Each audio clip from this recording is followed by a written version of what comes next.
I'm going to name you a team to face Doncaster. And in fact, I'm going to move over to the side and I'm going to put the team up right there. So as you can visualise it whilst I read it out. It's Darren Randolph in goal. It's Ryan Fredericks at right back. There's a centre-half pairing of Fabian Balbuena and it's a Diop, both of whom have been first-team players at one point or another this season. Left back, and deserving of a start since his man of the match performance and a goal, is Ben Johnson. Then we've got Mark Noble, Mr. West Ham, in the middle. Needs no further introduction. Alongside him, El Fornicador, the fornicator, Pablo Fornals, who's been operating on the left, but I suspect, many of us do, that he would be a good feature in the middle of the park. I suspect we see a better player in the middle. We have a three behind the striker of Yarmolenko, Manuel Lanzini and Said Benrahma. And up front, Mipo Odebeko. Got it? See the team? That is how you lose an FA Cup tie and go out of the competition. Unpopular? Maybe. I'm singing from the same hymn sheet. I'll move over. It's gone now. It's gone.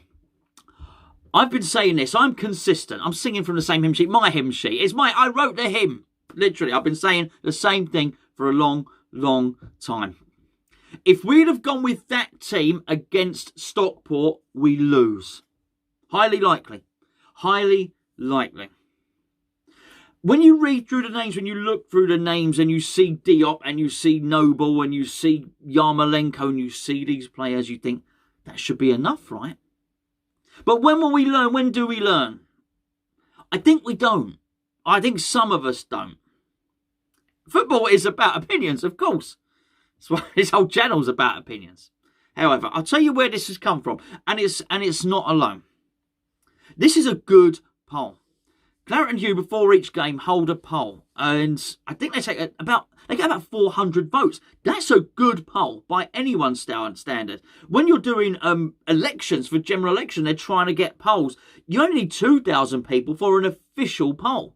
So 400 people as a cross-section to gauge what should be a team for a football match, a football team. 400 is a good number. That's a good cross-section. It's enough people to gauge what the majority are thinking. That's what polls are. That was the team. That was the team that came out of it. I'll read you. Let me read you what it actually said there. It said the majority want to see Angelo Ogbonna, Craig Dawson, Vladimir Soufal, Aaron Cresswell rested for the FA Cup game against Doncaster. I'm not saying that team can't win, but I'm saying if you want to test it, if you want to see us go out, that's the team you play.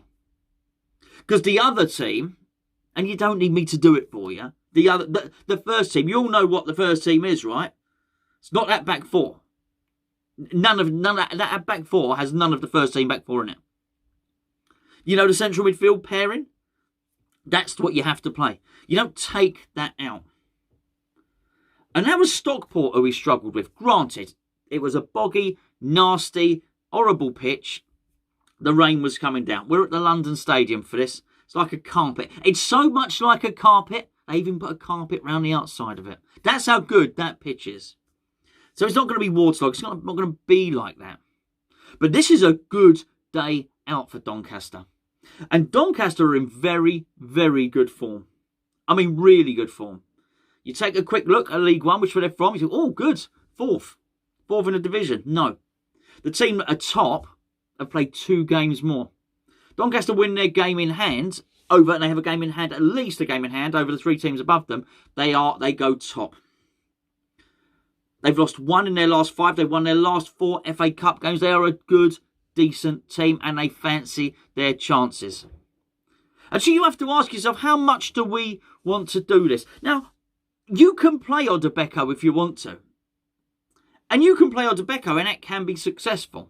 But if you're going to do that, You better make sure he has the first choice midfield and the first choice defence. You better make sure that you're dropping this young player into the first team. Yarmolenko has not been in brilliant form. Yes, I know. The little chip over, the header, yeah, fine. But he has not been scintillating. If he was scintillating, if he was sizzling, actually, I guess he'd be a sausage, wouldn't he? But if he was scintillating and he was sizzling and he wasn't a sausage, he'd be in the team. But he ain't in the team. And the reason he ain't in the team is because he's not as good as Jared Bowen. Sorry. No. Second highest goal scorer for Ukraine. As a career, he's had a much better career than Jared Bowen. As it stands at the moment, Andriy Yarmolenko ain't as good as Jared Bowen. Fredericks ain't as good as Soufal. Johnson, I hope he comes good. I think he should have played. I want him to feature more. In this game, look, he ain't as good as Aaron Cresswell. Hopefully one day he will be. I'm hopeful. Balbuena and Diop, they are not as good as Ogbonna and Dawson. That's a pairing that has let in one goal. Ogbonna and Dawson have let in one goal in the last year. You know what I'm saying. That's what you have to do. And then what happens is you get a first team performance. And our first team performances and our first team results have been very, very good. Why toy with it? Why mess with it? If the rules are still the same as the last round, we can make 5 substitutions. There's only one that I would allow to mess with, and that is the striker.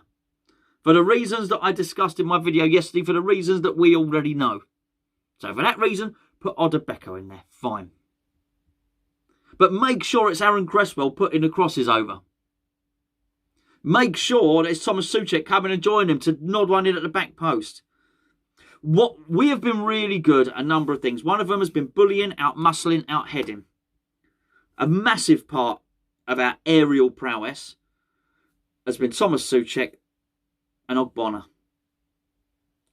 Don't take them out of the team. I understand that Crystal Palace is coming up. I'm going to have a little look here. West Ham fixtures. Crystal Palace, Tuesday. Tuesday, 6 o'clock. And then just after that, we got Liverpool. Sorry, they're behind you. They're the following Sunday. It's congested, yes. But it's not like it's the next day. So we play Saturday, we play at 3 o'clock. It's not like we've got to travel anywhere. It's Doncaster coming down from Yorkshire. We've only got to travel over to Crystal Palace. Give the players a Sunday off. In for training Monday, play on Tuesday. Shouldn't be a problem. There's Tuesday. You've got Wednesday, Thursday, Friday, Saturday. You're not playing till Sunday. You've got to take this fixture seriously. I've said it before, I'll say it again. I was there at Oxford last season. It was horrendous. We didn't take it seriously. I was there against Wimbledon. Again, it was horrendous. We didn't take it seriously. But the same things were said as being said now.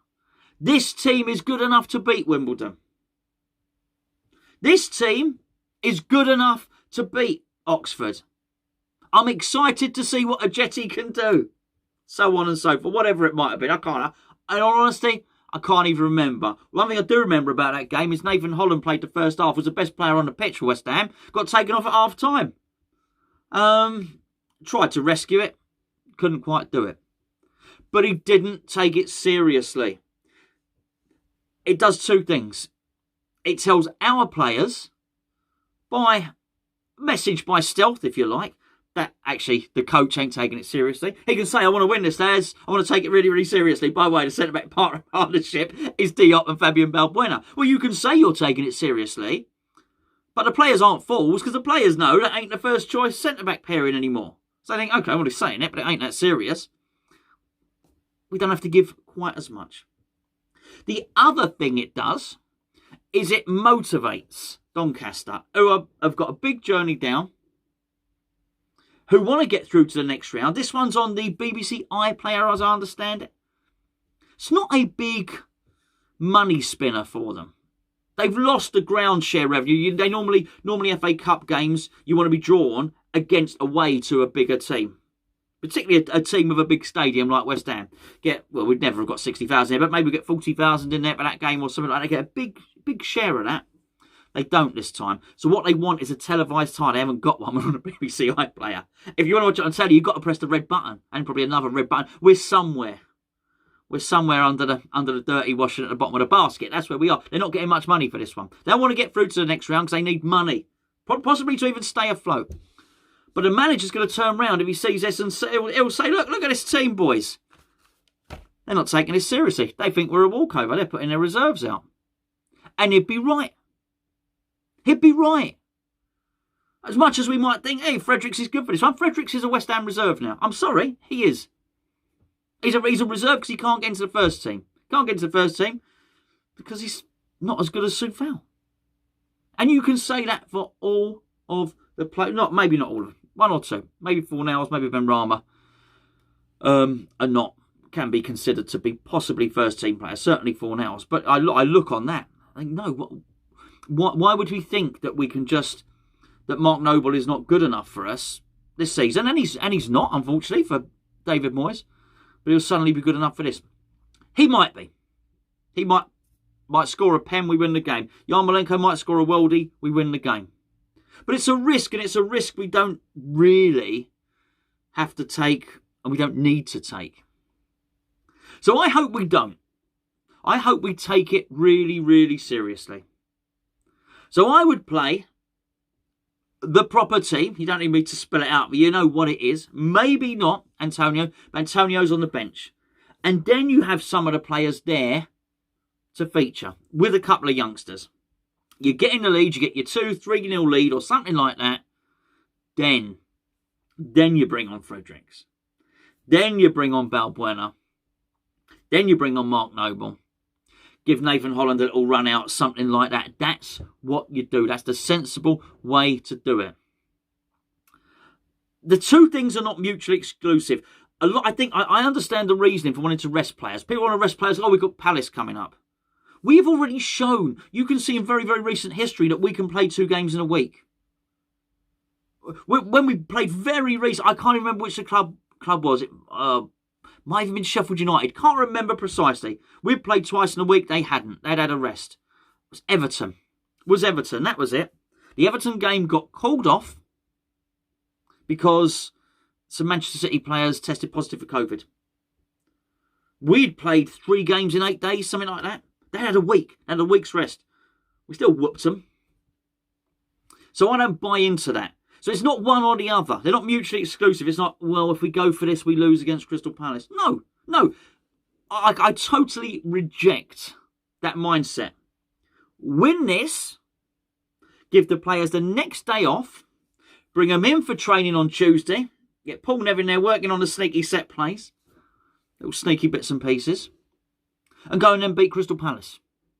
That's what you've got to do. That's got to be the mindset. And you know what? After that, 5-day break, then you can train.